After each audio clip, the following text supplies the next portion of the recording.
To my dear Miriam, our plan is going to seem rather unorthodox. Today is your seventh birthday. Happy, happy. And I'm writing to you from a remote controlled reclining desk that seems to have a mind of its own. When I want to sit up, it lays me down. When I want to lie down, it stands me up. This desk is just one of the many things that haven't worked out as I'd hoped. Back to the aforementioned plan. First and foremost, I need you to keep our correspondence top secret. Whatever you do, please don't tell your mom. Second, do not under any circumstances read past the first few pages of this letter until you're 18. A lot of what I'm going to tell you is inappropriate for kids. Oh, who am I kidding? It's not like I'll be able to stop you anyhow. If your mother and her divorce attorney have their way, I'll never see you again. As it is, you and I haven't seen each other in a year. If we met up tomorrow, I wondered if you'd even recognize me. Last time I saw you, we were living in New York. I cooked your favorite meal, spaghetti with tomato sauce, butter, and a sprinkle of pepper. You were sullen and smelled of Fruit Loops. You wore that ridiculous red wool dress with white elbow-length gloves that your mom insisted on buying from Jacati, Paris. You look like you were dressed as Jackie Kennedy for Halloween. All you need is a pillbox hat, I quipped. You didn't laugh. I can never make you laugh. That's what I do, make people laugh. You can look it up. I was the 8th comedian ever to sell out Madison Square Garden. Most of us are so big that people know us by just one name. Eddie, Louie, Dice, Dane, Rock, Aziz, and me, Sirius. I was one of the fucking best. Ask anyone. Excuse my language, the delete key on this laptop is broken and I can't go backward and correct mistakes. A sad situation that closely resembles life. I think about you all the time. I see you everywhere in the city, even though you're not here anymore. I see you as your future self, going to middle school, wearing a uniform. I see you jogging in Central Park, your ponytail swaying, your gait springy. I see you having drinks in bars with friends. I see you in restaurants, gazing lovingly into the eyes of your partner, tea lights flickering over your face. Seeing you hurts. They say time heals all wounds, but who are they anyway? They are incorrect. I've discovered that the wound doesn't hurt much more than a paper cut at first, but it gets worse over time. And now I'm typing this pain out to you because if I don't, I'll burst and no one here wants to scrape pieces of me off the walls. The odds are not good that I'll see you again. And that's why I'm going to write down everything you might want to know about me. 2, give you my side of the story about what happened between me and your mother. And 3, impart whatever wisdom I may have gleaned from my drunken slalom through the ill-kept roads of life.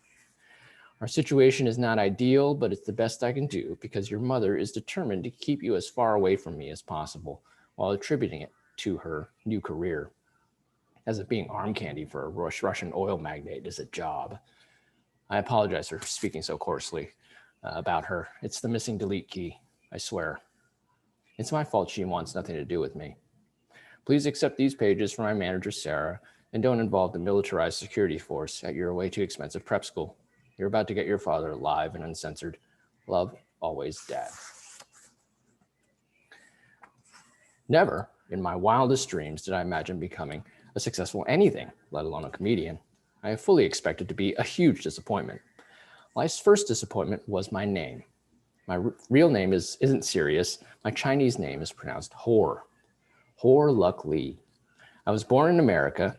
Your grandparents saw 16 Candles. They were quite familiar with Long Duck Dong, and they named me Hor anyway. It was my dad's idea. He wanted to keep me as Chinese as possible. For much of my childhood, I remember him as a yellow version of a Black Panther. He wanted me to learn Chudahua, understand every little Chinese tradition, and eat only South Chinese cuisine, even those lotus seed mooncakes that taste like sand and a sprinkle of piss. You know what his name is? John. One of my earliest memories was of my dad having a conference with my kindergarten teacher, Ms. Jabuski. Ms. J was my first crush. God rest your pantsuits, Ms. J. She was also 60. As a kid, I had bowel control problems, foreshadowing events in adulthood. In Ms. J's classroom after school, my dad had to squeeze into one of those kiddie desks and explain my accidents. And even though he cleaned me up on many occasions, my dad denied the existence of my loose bowels like they were Iranian nukes. Why you don't think it's someone else, eh, Mr. Muskie, he said. Why you think of my son? Is it because he's Chinese? Ms. J rolled her eyes. Of course not, he said. She said, half the class is Chinese. Does that make you angry? You're being ridiculous, replied Mrs. J, who glanced at me apologetically. You white women are all the same, my dad said. I'll report you to principal. Mrs. J planted elbows on desk. Her palms met like she was in prayer. Listen, Mr. Lee, she said, your son smells like God's vomit.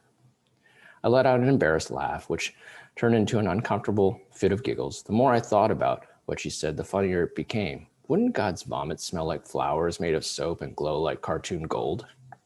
Ms. J and my dad both stared at me like I'd been possessed. And that was the first time I remember laughter making me feel better about myself. I didn't have a happy childhood. I don't know what to do around people who have a love-love relationship with their families. When folks talk about how nostalgic they are for their upbringing, I expect someone to cue a laugh track. I grew up in Alhambra, California, near Pasadena, in San Gabriel Valley. There are lots of Chinese people there. And by lots, I mean when people talk about white flight, San Gabriel Valley is from where the whites flee. That might be a children's book. The Chinese there aren't very assimilated. My parents knew millionaires who'd been in America for 3 or 4 decades and didn't speak or read a word of English. Most of the kids I grew up with in my neighborhood never left the valley. They had thick accents despite being American born. They lived with their parents well into their 30s, and when they married and had babies, they lived with their moms and dads, their grandparents, their spouses, and their brood in the same house. The ultimate Yellow Panther achievement. The America outside San Gabriel Valley, where it was okay to be gay, where every black person wasn't a likely criminal, where women didn't have to take a backseat to men, might as well have been Mars. My parents owned and worked at a round-the-clock liquor store near Hollywood. Mom, Dad, his parents, and I lived in a tiny 2-bedroom apartment where I slept on a sofa every night. Yellow Panther bonus points. To this day, I have trouble sleeping in real beds. Mom and Dad argued a lot. My mom didn't like the way my dad spent his days, and my dad didn't like being questioned. When he wasn't working, he loitered at a Vietnamese deli where they served banh mi, sweet coffee, and gambling addiction. Whenever my mom mentioned condensed milk, we all knew she meant baccarat. My grandma and mom hated each other. Grandma took my dad's side on everything. If dad wanted to gamble a little after a hard day's work, put it all in red. If my mom had a problem with it, get a second job.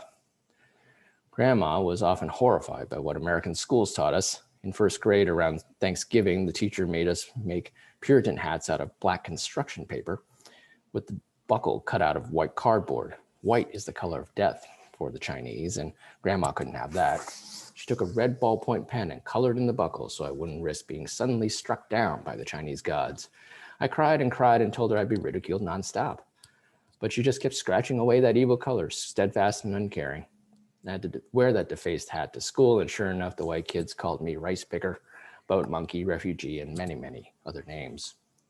Why didn't you listen to me? I wailed when I came home. Why would we? She said. You're just a child.